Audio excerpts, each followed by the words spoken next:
Je m'appelle Mathias, j'ai 37 ans, et je suis agent comptable. En ce moment, je suis étendu sur un morceau de tôle, trempé jusqu'au haut, au milieu des débris d'un avion. Tout autour de moi, des bruits de métal grésillant sous la pluie.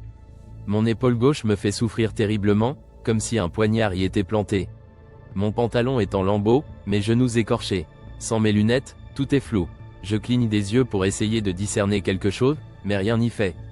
La réalité est brutale. Je suis en vie, mais pour combien de temps? Le choc de l'impact me revient par flash. Je revois les visages dans l'avion, les consignes de sécurité énoncées machinalement par les hôtesses. Tout semblait si ordinaire. C'était un vol de routine pour un séminaire à l'étranger.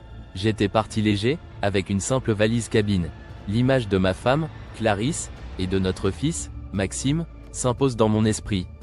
J'avais promis à Maxime un cadeau à mon retour. Ce souvenir me serre le cœur. Ai-je encore une chance de tenir ma promesse? Clarisse est professeure de français, une femme douce et patiente. Maxime, 8 ans, a cette énergie d'enfant qui transforme chaque instant en aventure. Avant mon départ, Clarisse m'a laissé un message vocal que je connais par cœur. Rentre vite, Maxime veut te montrer son nouveau dessin. Leur image me hante. Je m'accroche à eux comme on s'accroche à une bouée de sauvetage au milieu de l'océan. Je dois survivre, ne serait-ce que pour les revoir.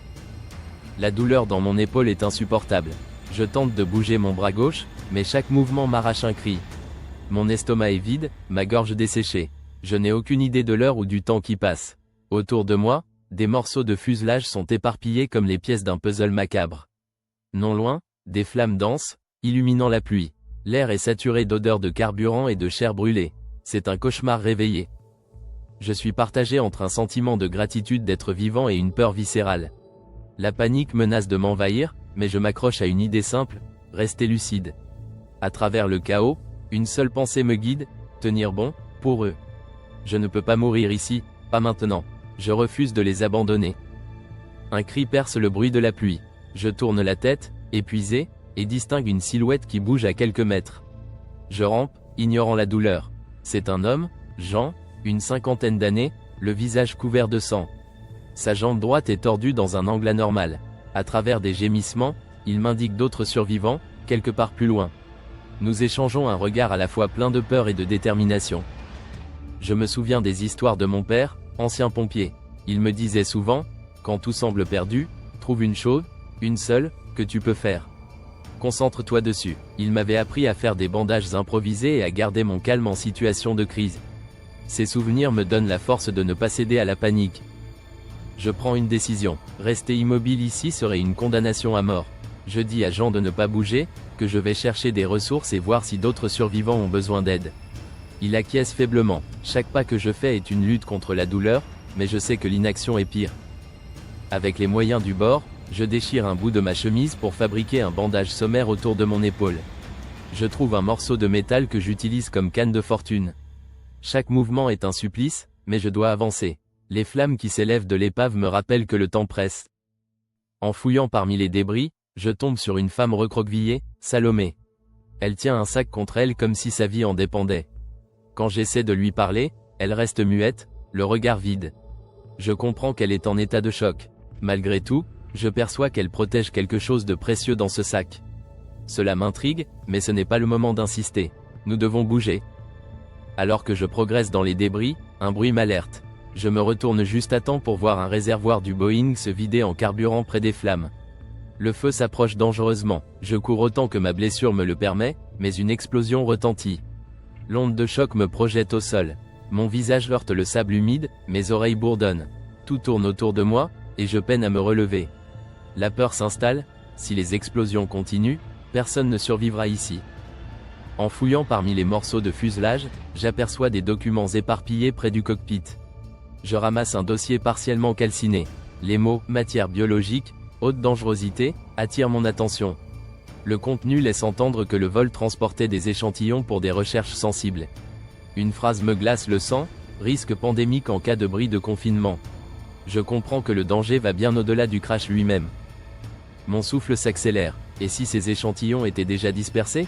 Mon premier réflexe est de prévenir les autres survivants, mais comment faire sans moyen de communication?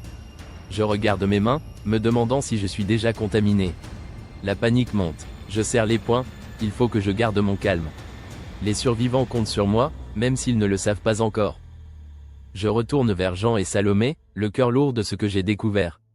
Je leur explique qu'il faut s'éloigner de l'épave, à cause des explosions potentielles et du danger chimique. Jean me regarde avec des yeux remplis de doute, mais Salomé hoche doucement la tête. Nous commençons à nous organiser pour partir, bien que chaque pas soit une torture. En chemin, nous faisons une pause pour permettre à Jean de reposer sa jambe. Salomé, toujours silencieuse, finit par murmurer que le sac qu'elle tient contient la seule photo de son fils, disparu depuis 2 ans. Cette confession brise une partie de la glace entre nous. Jean, de son côté, raconte qu'il était au bord du gouffre avant de prendre ce vol. Nous partageons nos histoires, créant une unité fragile mais essentielle. Alors que nous marchons, des souvenirs me submergent. Il y a des années, j'avais été victime d'une panne en plein vol dans un petit avion. Ce jour-là, j'avais cru ma fin proche. Revivre un crash aujourd'hui ravive cette peur profonde. Je ferme les yeux un instant, respirant lentement. Je ne laisserai pas ces souvenirs me paralyser. Il faut avancer. Nous apercevons un canot de sauvetage échoué plus loin sur la plage. C'est une lueur d'espoir dans cet enfer. Jean et moi unissons nos forces pour le tirer hors du sable, tandis que Salomé surveille les environs. Le canot est endommagé, mais réparable. Nous savons que c'est notre meilleure chance de quitter cet endroit avant que les choses n'empirent. Alors que nous tentons de mettre le canot à l'eau, une nouvelle explosion retentit derrière nous. Les flammes se propagent rapidement. Des débris volent dans les airs, certains atterrissant près de nous. Une pièce m'effleure la tête, me laissant étourdi. Salomé tombe, à moitié inconsciente, et je la hisse dans le canot avec l'aide de Jean. Nous poussons finalement l'embarcation à l'eau, échappant de justesse aux flammes. Une fois en mer, le silence nous enveloppe. Seuls les bruits des vagues et nos respirations haletantes subsistent. Mon épaule me lance terriblement, mais je rame autant que je peux. Jean sanglote doucement, tandis que Salomé fixe l'horizon, toujours agrippé à son sac. Nous sommes vivants, mais à quel prix ? Alors que nous dérivons, je prends conscience de la transformation qui s'opère en moi. L'homme ordinaire que j'étais a laissé place à quelqu'un qui a affronté la mort et choisi de vivre. Je pense à ma famille et à tout ce que j'ai à perdre. Cette pensée me renforce, je dois survivre, pour eux. Au fil des heures, les conversations reprennent doucement. Jean admet qu'il se sentait inutile avant le crash, mais qu'il a retrouvé une raison de se battre. Salomé parle de son fils, évoquant pour la première fois son sourire. Ces confessions allègent un peu le poids de notre survie. Nous ne sommes plus des étrangers, mais un groupe soudé. Nos vies s'organisent autour du canot. Jean improvise une voile avec un morceau de tissu trouvé parmi les débris. Salomé surveille l'horizon, cherchant un signe de terre ou un navire. Moi, je rame, malgré la douleur qui me transperce. Chaque instant est une lutte, mais nous tenons bon. Au loin, un point sombre attire mon attention. Je plisse les yeux, luttant contre la fatigue, et distingue ce qui pourrait être une île ou un bateau. Mon cœur s'emballe, je signale aux autres et, malgré leur épuisement, une étincelle d'espoir se ravive dans leurs regards. Nous redoublons d'efforts pour ramer vers cette silhouette incertaine.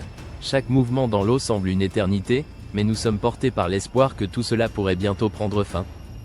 Le canot approche lentement de l'ombre à l'horizon. C'est bien une île, bordée de cocotiers et baignant dans une lumière dorée. L'espoir se transforme en certitude.